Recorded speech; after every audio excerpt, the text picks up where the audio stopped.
Hello, good morning. My name is Edgar Rodriguez, and I have a question.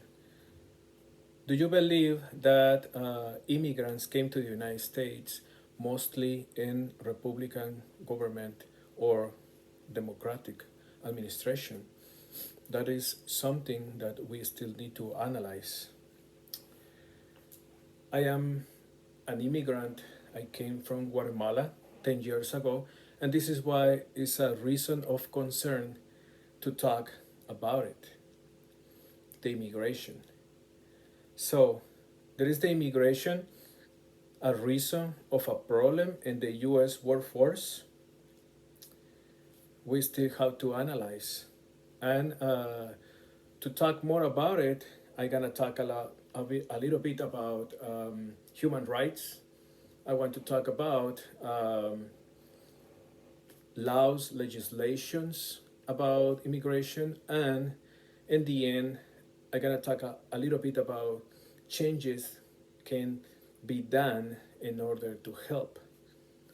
So, talking about human rights, I did a little bit of research with the book of Jones Malwin Allen in the American Immigration, the issues in the US workforce.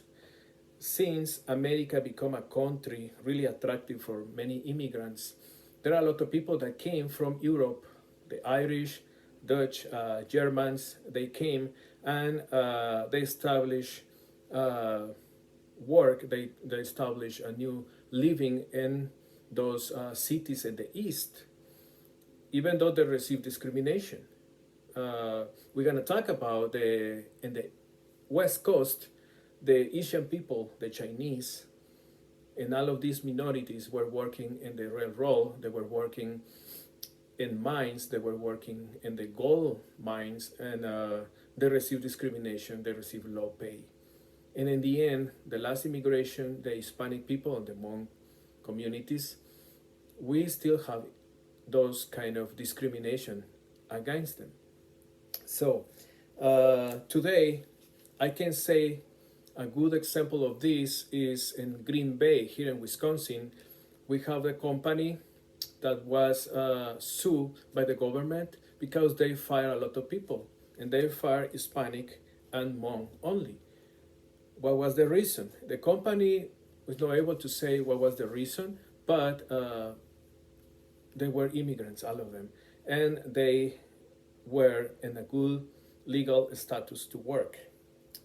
Also, Maria Oliveros, in her book about challenging guest worker programs, they there is a book that talk about how the government helps the immigrants in these programs, but in the same way, the same program don't give opportunities to them to get citizenship, to get residency.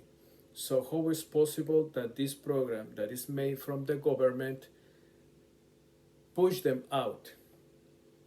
It violates the 13th Amendment that talk about human rights or civil rights.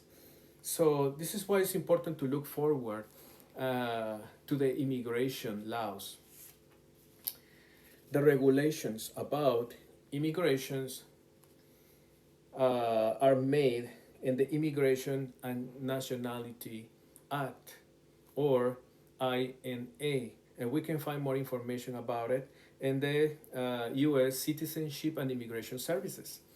It is important to say that the American Immigration Council, they also talk about it, and if we want to do some reformations, we have to go to these places. There are websites where we can find more information about the laws and the specific legislation, specific reforms that can be done in order to help immigration.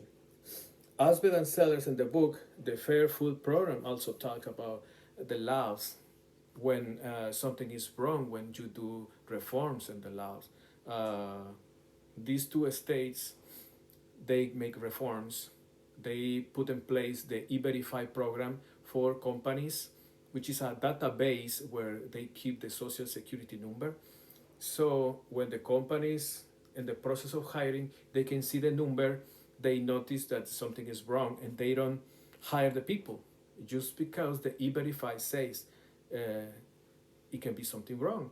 So what happened after is, with this research from the University of Georgia, they found out that they lost $300 million because they didn't have enough of workers. It was a shortage in employment. So when we look at this, we know we need some reformation and make it done in the good way. And this is why we're going to talk about changes in immigration policies. It's important to talk about when catastrophic events come. In many southern countries, even states in America like California and Florida, there are hurricanes. But in the south, in Mexico, Central American countries, there are earthquakes and there are volcano eruptions. So events, catastrophic events that make a change in the life of people, and this is why it's important to make changes in the policies of immigration. So Krogstad Barrera mentioned in the book, Biden administration reverse Trump policies, also COVID restrictions. It's something good to talk about it because in order to make a change, the government has to look and see what they can do and receive more immigrants when they need, and when this country needs those immigrants. Well, we need labor here, we need employment, we need a lot of people to work in here, in the fields, in the harvest. So it's really important to talk about it. Perspectives like The Decline of American High-Skilled Workers is another book about kindergarten.